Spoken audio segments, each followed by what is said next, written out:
내가 가서 그 땅을 얻음은 너의 의로움을 인함도 아니며 내 마음이 정직함을 인함도 아니요 이 민족들의 악함을 인하여 내 하나님 여호와께서 그들을 내 앞에서 쫓아내심이라. 여호와께서 이같이 하심은 내 열조 아브라함과 이삭과 야곱에게 하신 맹세를 이루려 하심이니라. 그러므로 내가 알 것은 내 하나님 여호와께서 내게 이 아름다운 땅을 기업으로 주신 것이 내 의로움을 인함이 아니니라. 너는 목이 곧은 백성이니라. 아멘. 지난주에 여호와를 기억하라. 하나님의 은혜와 우리를 향하신 그 변함없는 신실하신 그 사랑을 잊어버리면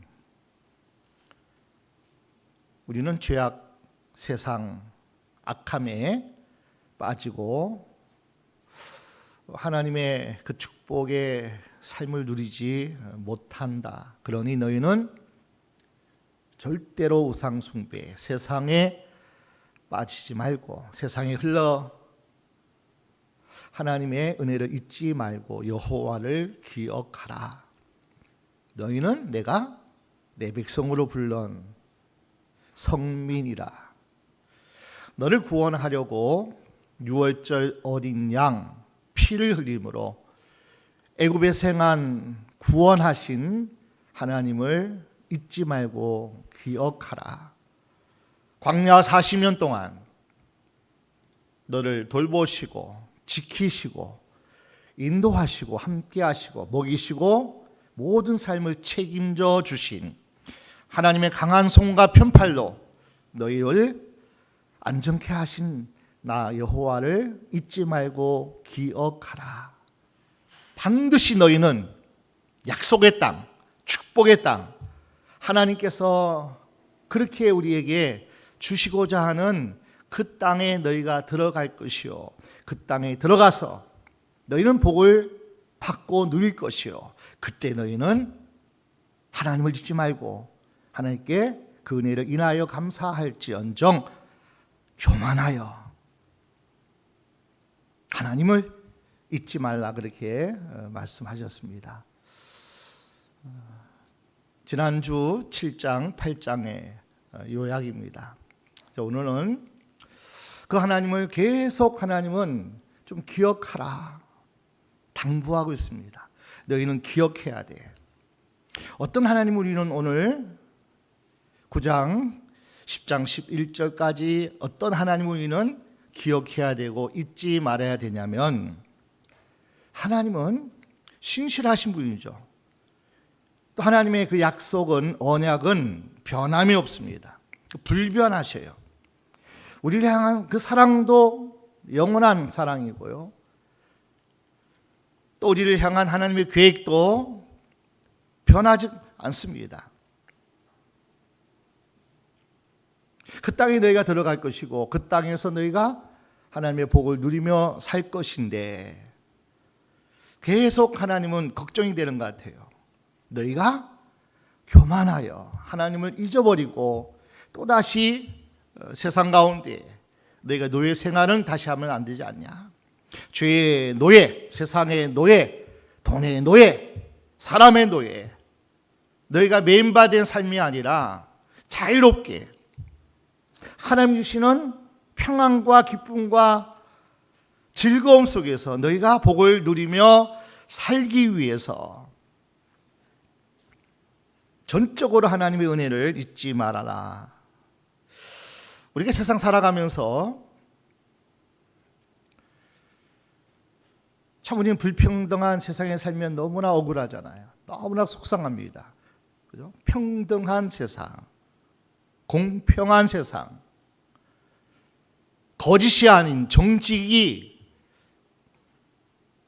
그리고 어떤 상황이든지 법이 지켜지고 그리고 우리의 삶이 안전하여 평안한 가운데 살아가는 것이 우리가 정말 바라고 원하는 행복한 삶이에요.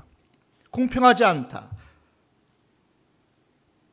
이건 너무나 우리가 살아가면서 수고했는데 얻지 못한다.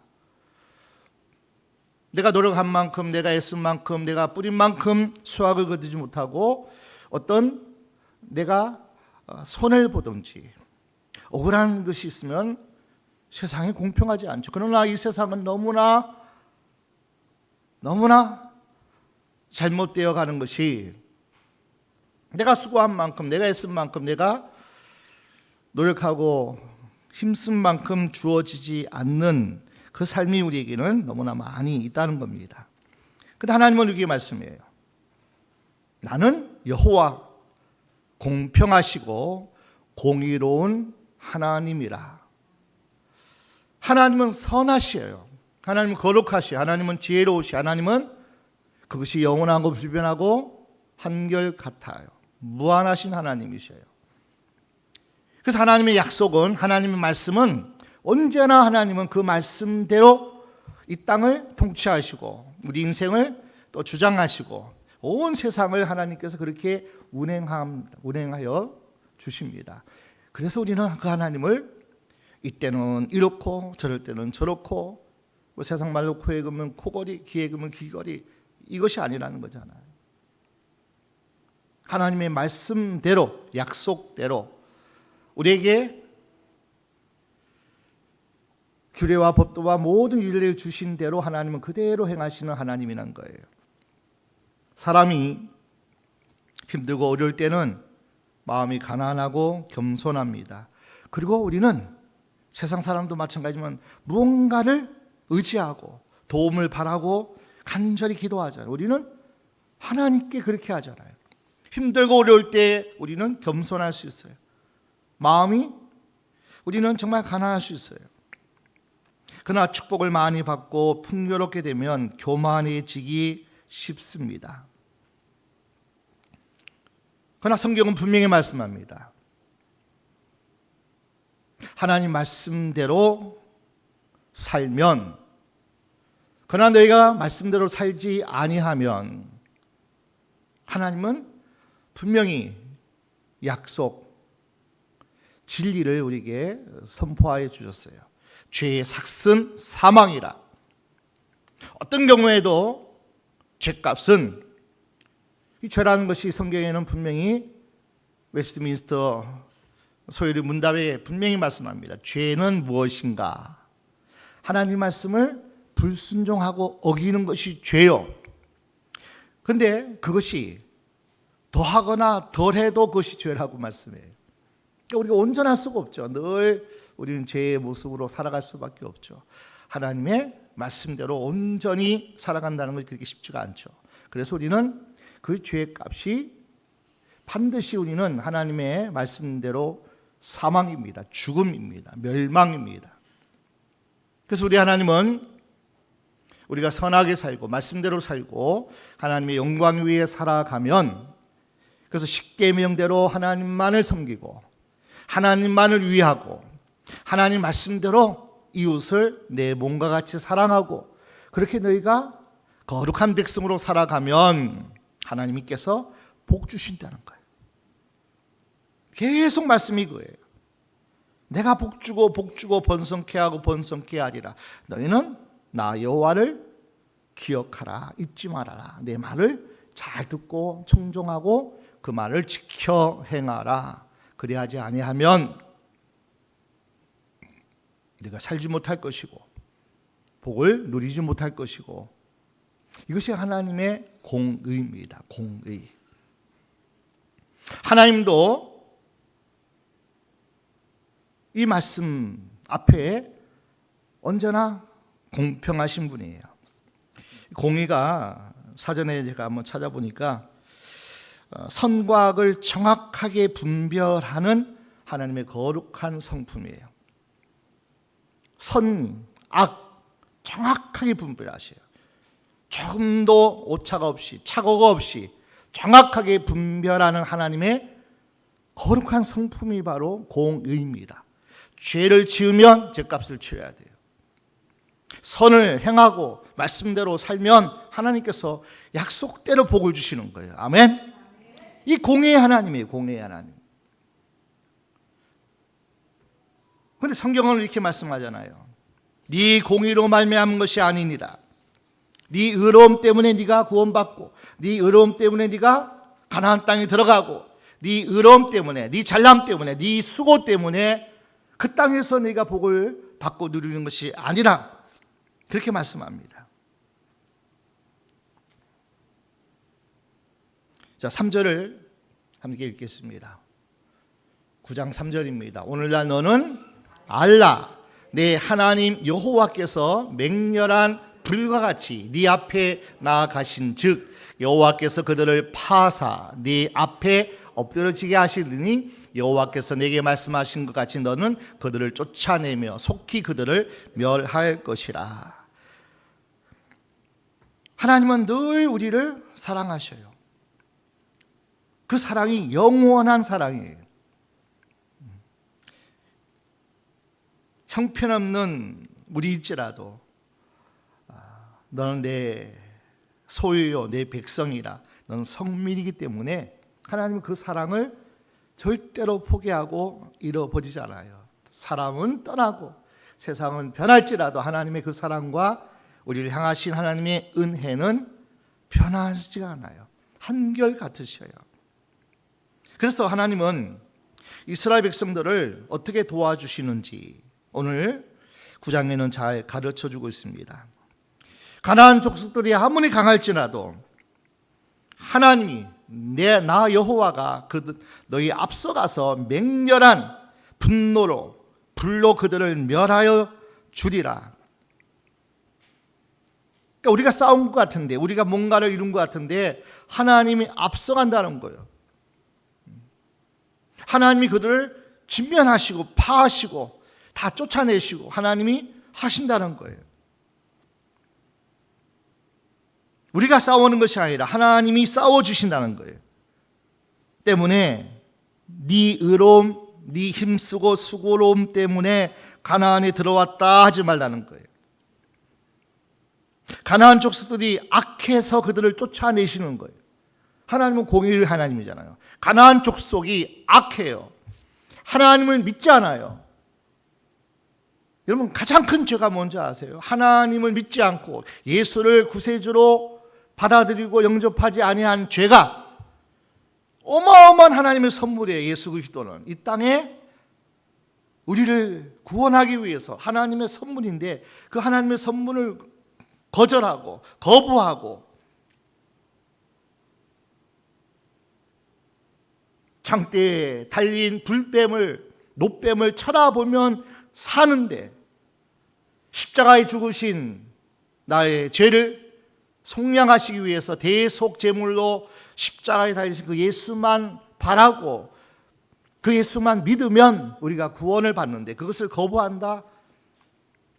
나의 주인 되신 하나님이, 창조주 하나님이 우리에게 어마어마한 당신 자신 독생자시 예수를 이 땅에 우리에게 보내주셨는데 그분을 믿지 않는다, 그분을 거부한다, 이것보다 더 큰 죄는 없는 거예요. 가장 큰 죄란 말이에요. 가나안 족속들은 하나님을 믿지 않았어요. 그러기에 그들은 그 악함이 바알을 우상 숭배 온갖 세상을 자랑하고 그 힘으로 살아가는 저들을 하나님이 아브라함 때는 하나님이 기다리셨잖아요. 아직 저들의 죄가 차지 않아서 하나님이 때가 찰 때까지, 또 한편에는 이스라엘 백성을 계속 큰 민족을 이루기 위해서 이스라엘 백성들은 백성대로 하나님께서 돌보시고 그들과 함께 하시고 이 가나안 족속들은 그냥 방치하는 거예요. 내버려 두시는 거예요. 더 큰 악, 죄악에 물들어서 결국 큰 민족을 이루고 악이 차고 때가 차니 하나님께서 가나안 족속을 멸하신 줄로 믿습니다. 하나님이 그렇게 말씀합니다. 맹렬한 불로 그들을 다 파하시고 멸하시는데 우리가 잘나서 그 땅에 들어간 게 아니란 말이에요.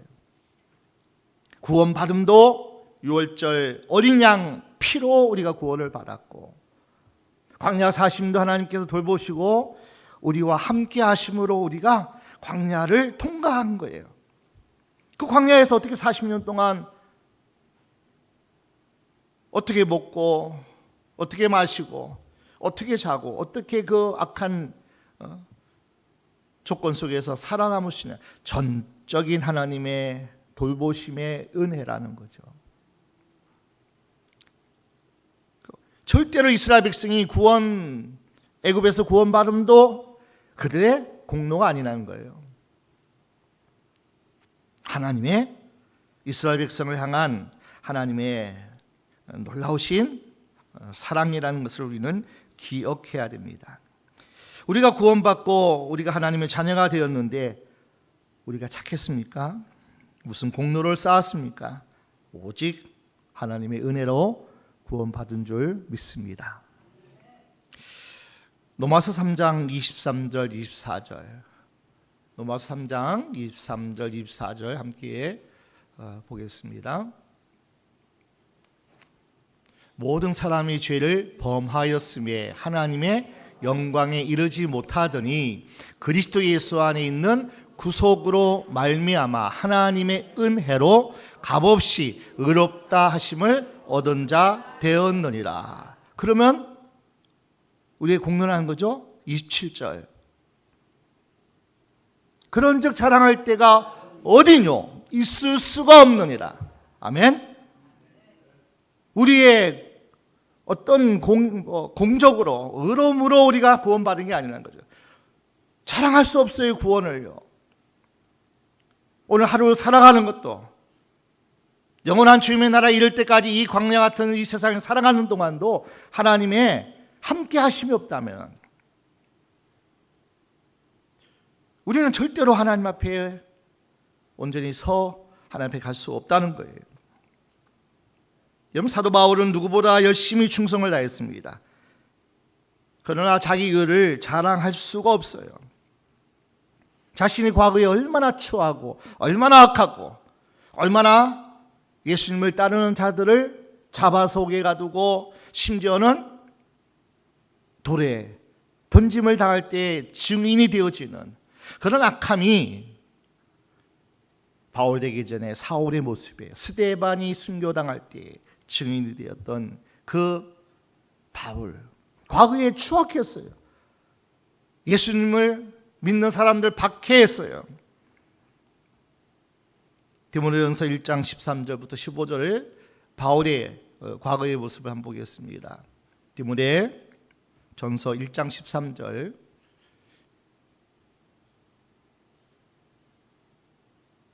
시작. 내가 전에는 회방자요 핍박자요 포행자이었으나 도리어 긍휼을 입은 것은 내가 믿지 아니할 때 알지 못하고 행하였습니다.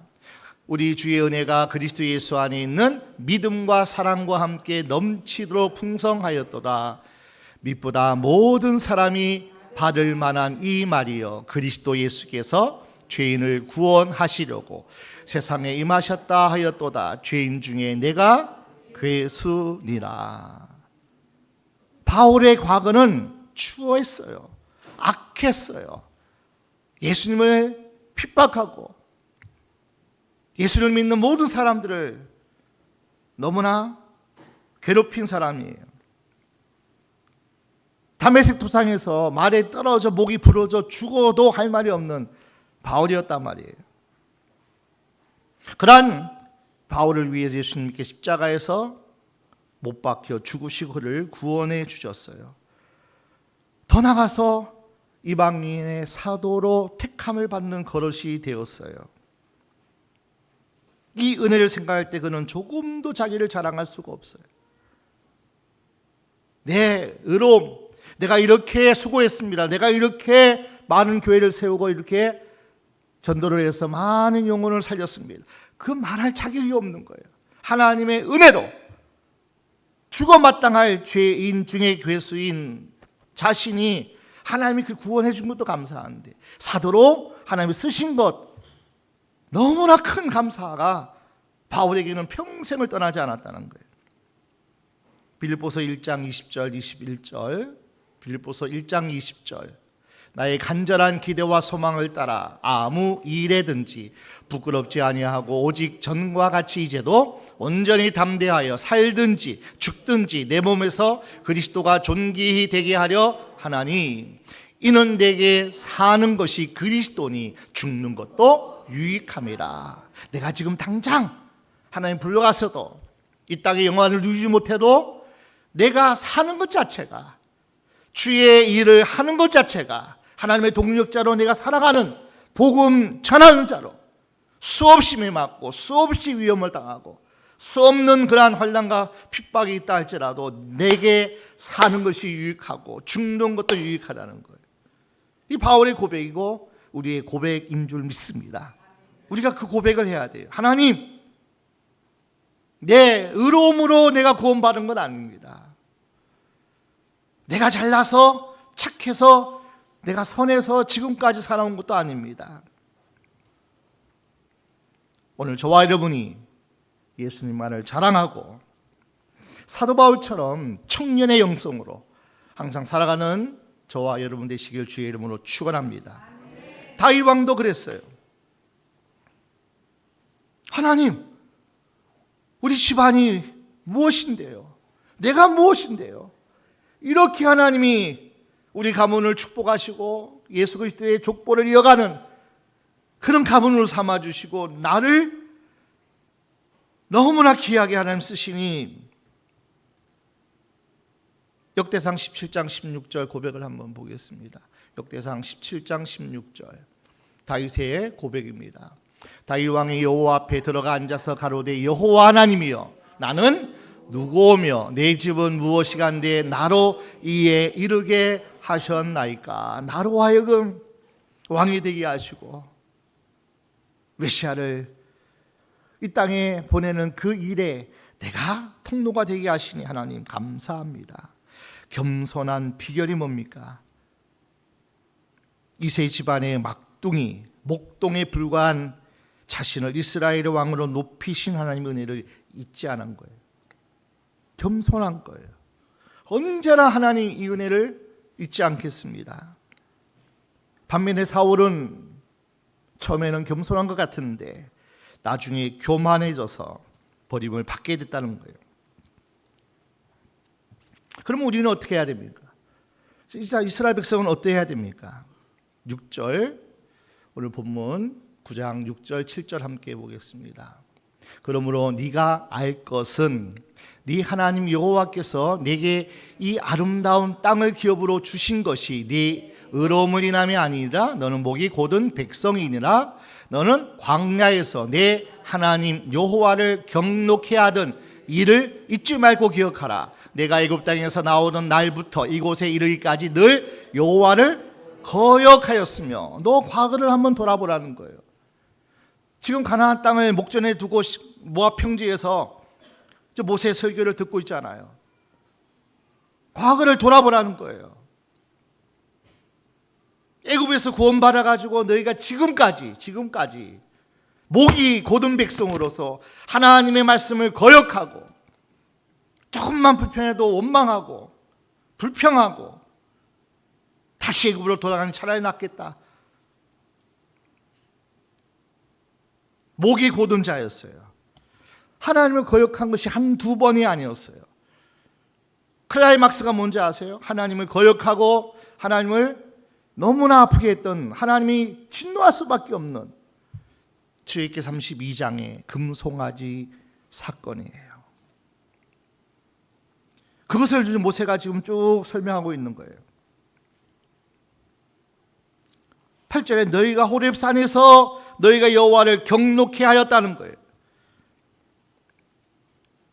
아니, 모세가 십계명을 받기 위해서 하나님께서 거룩한 백성으로 살아가는 하나님께서 규례를 우리에게 말씀해 주기에, 그러면 산 아래에서 기다리는 백성들은 하나님의 말씀을 받으러 올라간 모세를 기다리면서 하는 일이 뭐예요? 그랬어요. 그들은 하나님을 어떻게 구원을 받았고 어떻게 여기까지 온 거에 대해서 하나님 앞에 감사하면서 하나님 주시는 말씀을 모세를 기다려야 되고, 모세는 시내산에 올라가서요 40일 동안 금식하면서 하나님 말씀을 받고 있는데, 누구는 생명 걸고 40일 금식하면서 기도하고 하나님 말씀을 받고 있는 모세도 있는데, 금식까지는 못하더라도 밑에서 찬양하고 기도하면서 야, 우리가 하나님 말씀을 받기 위해서 우리가 더 준비하자, 거룩한 백성이 되자, 그렇게 해야만 됐는데 그들은 그 세를 참지 못합니다. 본색을 드러내고만 합니다. 출애굽기 32장 1절입니다. 백성이 모세가 산에서 내려오미 더딤을 보고 모여 아론에게 이르러 가로되 일어나라, 우리를 인도할 신을 우리를 위하여 만들라. 이 모세 곧 우리를 애굽 땅에서 인도하여 낸 사람은 어찌 되었는지 알지 못함이라. 무리들이 선동의 불안을 느낀 아론이 그럼 금고리를 가져오라고 합니다. 그들이 가져오자 그것으로 금송아지를 우상을 만듭니다. 그러면서 이렇게 말합니다. 이스라엘아, 이는 너희를 애굽에서 인도하여 낸 너희의 신이로다. 그러면서 그 아론은요, 그날을 축제의 날로 선포하고요, 그리고 마시고 춤추고, 아니 모세는 하나님의 산에 올라가서 하나님의 말씀을 받고 있는데 금식 중인데 산 아래는 금송아지 만들고 춤추고 먹고 마시면서 하나님도 잊어버리고 이러한 죄를 범했던 것 하나님이 너무나 진노하셨어요. 경노하셨어요.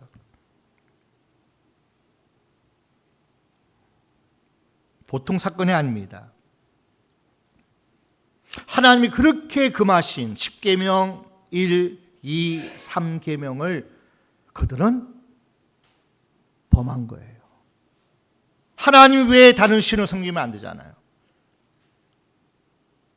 금송아지가 뭔지 아세요? 애굽의 신입니다. 아피스라는 애굽의 신인데, 아니 그 아피트 송아지, 금송아지를 만들고 그것을 우리를 애굽에서 인도하여 낸 신이라고, 그리고 우상을 만들었어요. 하나님을 아주 욕되게 하는 제 1, 2, 3계명을 범한 아주 큰 계명을 다 어겼어요. 얼마 전에 이스라엘과 100년 가약을 맺었던 이스라엘 백성이란 말이에요. 너희는 내 백성이 되고 나는 너희 하나님이 될 것이고 너희는 제사장 나라가 될 것이고 거룩한 백성이 되리라. 이 모습을 보시 하나님이 얼마나 화가 나셨는지 어떻게 이럴 수 있습니까? 13절, 9장 13절입니다. 여호와께서 또 내게 일러 가라사대 내가 이 백성을 보았노라. 보라, 이는 목이 곧은 백성이니라. 목이 곧다는 게 뭔지 아세요? 완악하고 교만하다는 거예요. 다 자기들이 의로워서 나온 줄 알아요. 여러분, 인간의 마음은 아주 간사하고 조금만 방심하고 있으면 금방 오만방자하고 육신의 본성대로 살기를 우리는 그렇게 그냥 본성 자체가 악한 존재입니다. 여러분 생각해 보세요. 금송아지가 금이 번쩍번쩍 앞에 있으니까 다 그냥 정신이 나갔어요. 여기 금송아지 하나 갖다 놓으면 여러분 어떨까요? 그냥 눈이 시둥그려져 가지고 야 막 난리치고.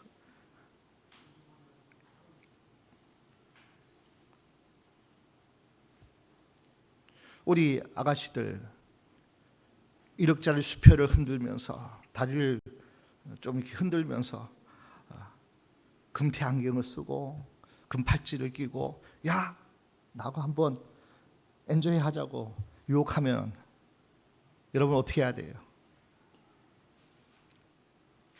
그것도 그죠? 조인성 닮은 금시계, 금목걸이, 금팔찌, 금가락지, 금이빨 다 미스터 골드가 나타나면 마음이 뺏기지 않겠냐고요. 이게 이스라엘 백성의 모습이고 오늘 우리의 모습이 그럴 수 있다는 거예요. 누가 그 앞에서 당당하고. 스푸즈 목사님이 이렇게 고백을 했더라고요. 성령님이 5분만 나를 떠나면 나는 사탄의 열매를 만들어내는 공장이 된다. 하나님의 은혜를 잊어버리고 성령의 충만함으로 내가 붙잡아 있지 않으면 우리는 뭘 만들어내는 공장이냐면은 사탄의 그 어둠의 열매들을 계속 우리는 만들어내는 공장이 될 수밖에 없다는 거예요. 스푸전 목사님도 그랬다는 거예요. 한순간도 우리는 우리의 본성을 거스리고 이길 수 있는 것이 너무나 연약하다는 거예요. 그래서 바울은 이렇게 했죠. 마귀에게 틈을 주지 마라. 한순간도 마귀에게 틈을 주지 마라. 하나님도 졸지도 않고 주무시지 않지만 마귀도 한순간을 놓치지 않는단 말이에요. 한순간의 생각이 우리를 사로잡는단 말이에요. 베드로전서 5장 8절입니다. 베전 5장 8절 베드로 사도는 이렇게 말씀합니다. 근신하라 깨어라. 너희 대적 마귀가 우는 사자같이 두루다니며 삼킬 자를 찾나니 너희는 믿음을 굳게 하여 저를 대적하라. 과거에도 그랬던 것처럼 수많은 사람이 믿음을 떠나고 파선하고 하나님의 복을 누리고 하나님의 거룩한 사명을 받고 너무나 큰 일을 행하던 사람이 다 넘어지는 사례가 너무 많단 말이에요.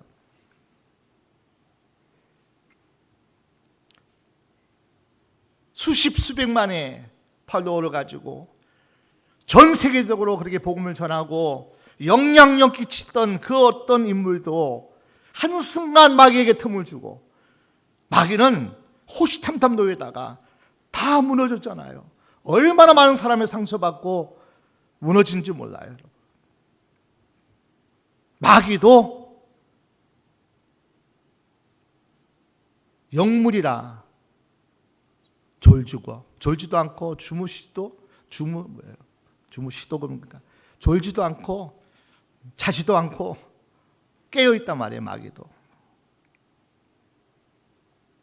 하나님이 너무나 경노하셨다는 거예요. 어떻게 그럴 수 있느냐? 얼마 전에 혼인 가약을 맺었는데 혼인 계약서를 그냥 파기한 것 같단 말이에요. 모세도 너무나 속상해서 십계명 돌판을 던져 깨뜨려 버렸어요. 하나님과의 언약 관계가 깨졌어요. 이스라엘 백성으로서는 큰 위기입니다. 이때 화해자로 나선 사람이 누굽니까? 모세였어요. 18절, 19절 신명기 9장입니다. 그리고 내가 전과 같이 40주야를, 그러니까 말씀 받을 때도 신의 산 올라가서 40일 금식 기도했잖아요. 돌판을 깨뜨리고 그 난리난 우상 숭배했던 이스라엘 백성을, 그리고 이제 화해자로 중보자로 모세가 내가 전과 같이 시작 40주야를 여호와 앞에 엎드려서 떡도 먹지 아니하고 물도 마시지 아니하였으니 이는 너희가 여호와의 목전에 악을 행하여 그를 경노케 하여 크게 죄를 얻었음이라. 다음 절까지. 여호와께서 심히 분노하사 너희를 멸하려 하셨으므로 내가 두려워하였었노라. 그러나 여호와께서 그때에도 내 말을, 좀 화해자 중보자가 누가 했어요? 모세가 40일 금식 기도하면서 하나님 이스라엘 백성들을 용서해달라고, 저들을 멸하지 말라고, 심지어는 이렇게까지 기도합니다. 32장 32절 출애굽기 볼까요? 32장에 32절. 이게 지금 40년 전에 모세가 기도한 겁니다. 시작. 그러나 합의하시면 이제 그들의 죄를 사하시옵소서. 그렇지 않사오면 원컨대 주의 기록하신 책에서 내 이름을 지워버려 주옵소서. 한 40일 금식을 두 번째 하면서 하나님 차라리 이들의 죄를 사하여 주지 않는다면 나부터 차라리 내 생명을 거두어 가셔서 그들을 용서한다면 그렇게라도 하십시오. 얼마나 모세를 괴롭힌 백성들이에요.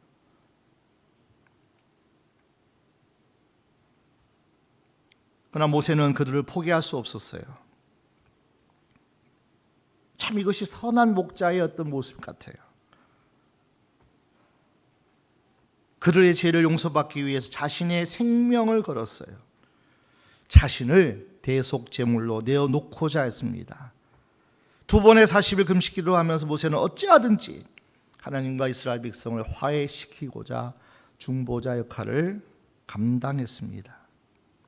그리고 모세는 금송아지를 불살라 찢고 티끌같이 갈아서 물에 뿌려버렸습니다.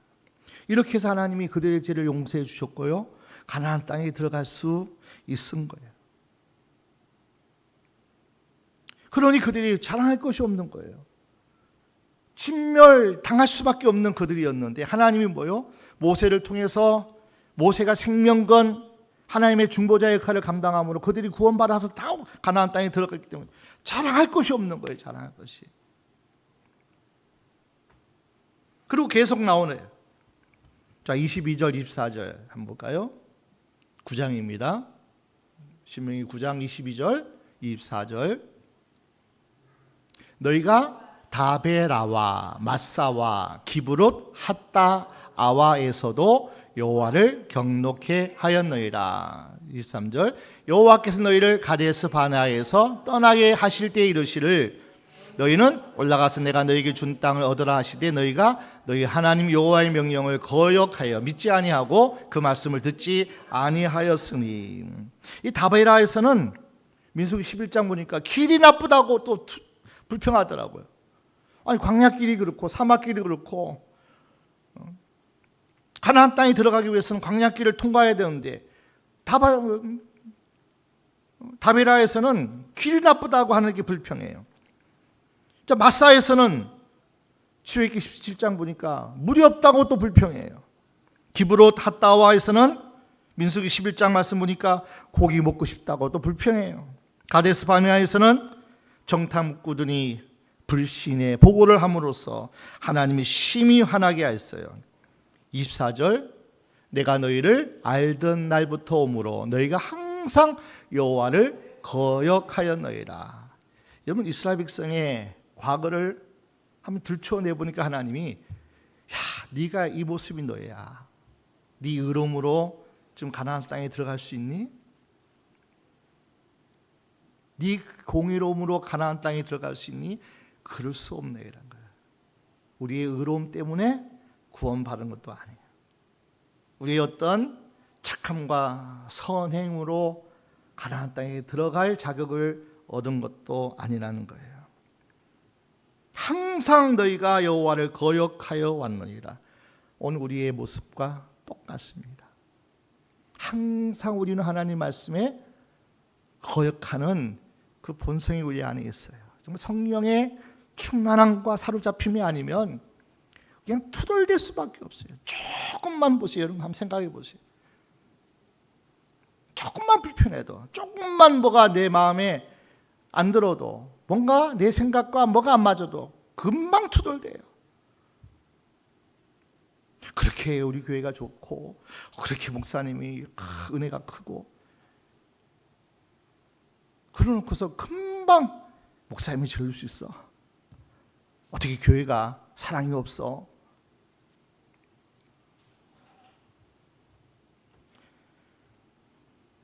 하나님의 은혜로, 그리고 모세의 중보 사역으로 그들이 아슬아슬하게 위기를 넘겨왔어요.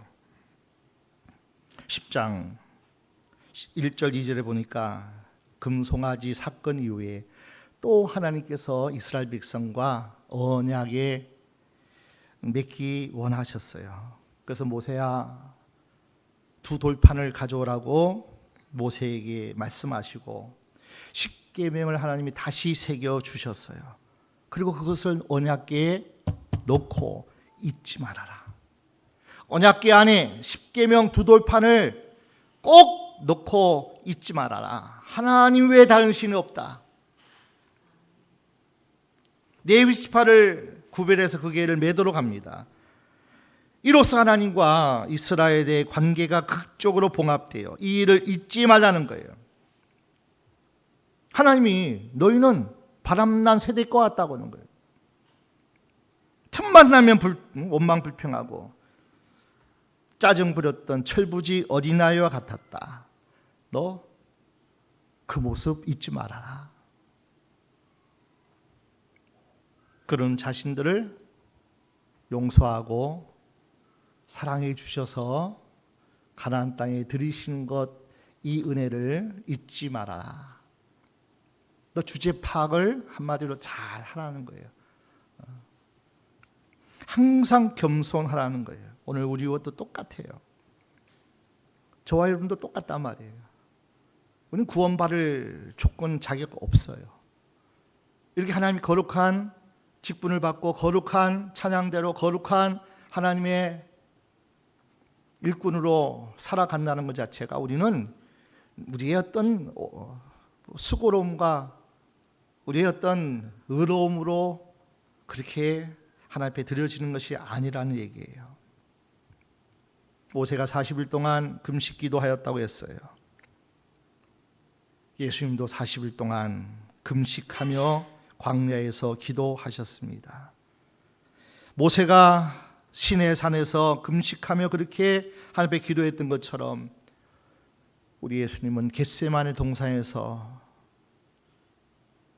땀방울이 핏방울 되기까지 기도하시면서 하나님께 우리를 부탁했어요. 십자가에 죽으시면서도 부탁했어요. 하나님, 저들의 죄를 용서하여 주시옵소서.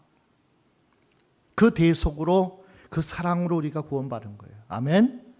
그 은혜로 지금 우리가 하나님 앞에 예배할 수 있는 거룩한 하나님의 백성, 자녀가 되어진 것이에요. 그래서 바울은 자랑할 것이 있다고 당당하게 얘기하더라고요. 하나님, 나는 자랑할 것이 있습니다.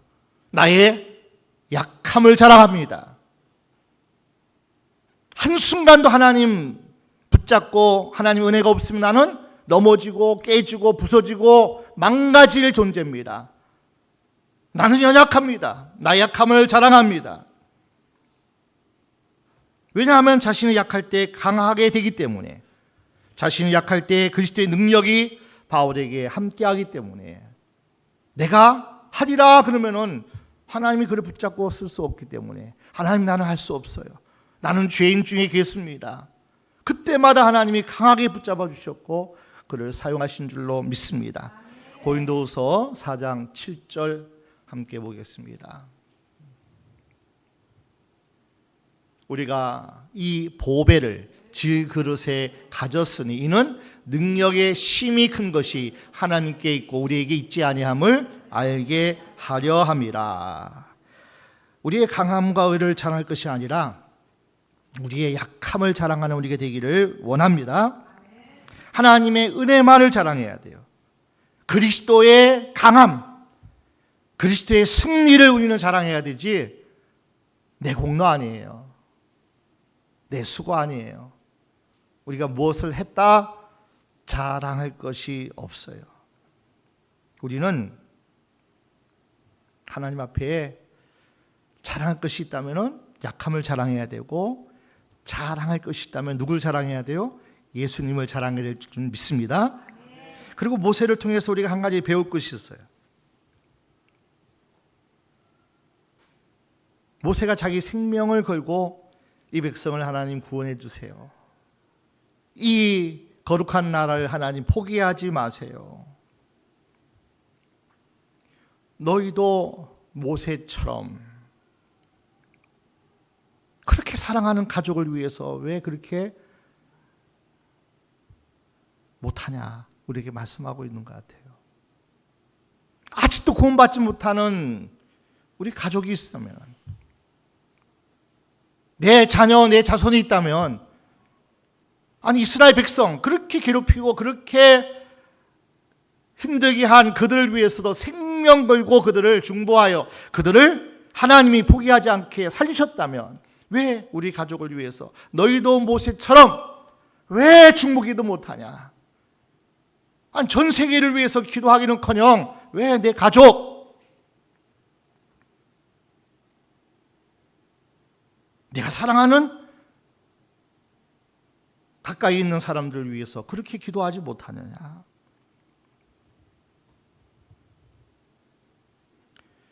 오늘 저와 여러분에게 하나님께서 도전케 하는 말씀이에요. 아니 가족도 사랑하고 가족을 위해서도 구원을 위해서 기도하지 못한다면 너무나 우리는 모세를 통해서 나를 비춰볼 때 너무나 부끄러운 모습인 거예요. 이 정도 한번 생각해 봤어요. 그렇게 충성하라, 그렇게 하나님 앞에 순종하라, 그렇게 사랑하라, 그렇게 많이 그렇게 전하고 선포하고 그렇게 살면 되겠냐고 그렇게 말씀을 전하기도 하지만은 과연 제 자신이 그렇게 살아가고 그렇게 품고 모세의 중보, 기도의 사역이 나에게 있었던가 돌이켜보면 부끄러운 것밖에 없죠. 우리 한국 교회 역사 가운데 방지일 목사님이 계신데 이분이 얼마 전에 돌아가셨지만 103세까지 정정하게 이게 또 많은 후배들을 위해서, 많은 성도를 위해서 너무나 훌륭한 모습으로 살아가시다가 이제 103세에 소천하셨는데, 이분이 평양시안학교를 졸업했고요. 1937년에 중국 선교사로 파송되었습니다. 1937년이면요 중국 공산화가 되는 격동기입니다. 그러니까 뭐 무지무지한 핍박과 환란이 있었는데 20년 동안 중국에서 선교를 위해서 그 공산화되는 과정 속에서 선교 활동을 하시다가 1957년에 추방당했어요. 그리고 이제 국내에 들어와 가지고 사역을 하셨는데 그분이 책을 남겼습니다. 나의 눈물을 주의 병에 담으소서. 70년의 목회를 돌아보면서 방지일 목사님이 병에 담긴 눈물이 3가지가 있다고 이렇게 하면서 소개를 했어요. 첫 번째, 하나님 앞에 늘 죄스러운 거예요. 죄를 참회하고 회개의 눈물을 늘 한 병에다가 담았다는 거예요. 하나님, 나 같은 죄인을 불러주셨고 구원한 것만 감사한데 이렇게 오랜 기간 동안 70년의 목회를 하면서 하나님의 사명을 감당하는데 이게 하나님의 은혜입니다 하고 늘 뭐예요? 이 죄인을 하나님 참회하면서 회개의 눈물을 흘렸다. 그리고 은혜에 감격하는 감사의 눈물을 늘 하나님 앞에 올렸다는 거예요. 나 같은 사람을, 그리고 나에게 베푸신 그 은혜를 인하여 회개의 눈물을 흘리시고 감사의 눈물을 늘 흘렸다는 거예요. 그리고 또 한 병이 있는데 그 한 병이 뭐냐면은 사랑의 눈물병이에요. 끊임없이 지옥을 달려가는 영혼들을 향해서 가까이 예루살렘, 내 가족들, 온 유대, 우리 일가 친척들, 예루살렘과 온 유대와 사마리아, 정말 우리하고 크게 상관없지만은 직장에서도 만나고 또 그 이웃들이 있잖아요. 사마리아와 그리고 땅끝까지 나와 상관이 없고 내가 알지 못하는 누군가를 향해서 우리가 사랑의 눈물을 흘렸다는 것. 이 방지일 목사님은 회개의 눈물의 병을 담았고 여기까지 오게 하신 하나님 앞에 감사의 눈물의 병을 늘 채웠고 그리고 끊임없이 내게 베푸신 그 사랑을 전하기 위해서, 나누기 위해서 사랑의 눈물병을 채웠다는 거예요. 이분이 평생 그렇게 살면서 회개의 눈물, 감사의 눈물, 사랑의 눈물을 흘렸던 그 모습을 우리가 후배들은 본받고 그렇게 살아가는 어떤 위대한 어떤 일을 남기셨어요. 오늘 저와 여러분이 그러한 눈물의 기도가 있다면, 그렇죠? 철저하게 오늘 참회의 눈물이 있어야 돼요. 아멘. 끊임없이 하나님의 주신 은혜와 우리를 향하신 그 사랑에 대한 감사의 눈물을 우리는 흘리셔야 돼요. 그리고 우리는 끊임없이 나와 같이 구원받고 나와 같이 그 은혜를 누리며 살기 위해서 아직도 구원받지 못하고 함께 은혜를 누리지 못하는 누군가를 향해서 우리는 사랑의 눈물을 흘려야 될 줄로 믿습니다. 가장 무서운 것이 은혜를 잊어버리고 교만해지는 거예요. 교만은 패망의 선봉입니다. 순간순간 우리는 자신의 죄를 인정하고 회개하고요. 그리고 늘 우리는 하나님이 내게 베푸신 은혜를 인하여 감사하고, 그리고 내가 주를 위해서 무엇을 하오리까? 거룩한 가정의 선교사가 저와 여러분인 줄 믿습니다. 정말 우리가 만나는 그 어떤 영혼이든지 우리는 파송받은 직장이에요. 파송받은 우리의 모든 우리의 환경이란 말이에요. 직장이 그렇고. 그렇기 때문에 우리는 끊임없이 오늘 주신 말씀처럼 어떤 경우에든지 어떤 우리의 모습 속에서라도 한순간도 우리는 내가 잘나서 내가 수고해서 내가 이만큼 해서 절대로 우리의 공의로 말미암은 것이 아니니라. 아멘. 하나님께 감사하시고요. 늘 하나님 앞에 드려지는 그죠? 우리의 몸도 드리고 시간도 드리고 물질도 드리고 나의 달란트를 하나님 앞에 드릴 수 있는 그러한 사랑의 하나님께서 우리에게 주신 것처럼 사랑의 사람으로 살아가는 저와 여러분 되시기를 주의 이름으로 축원합니다. 축원합니다.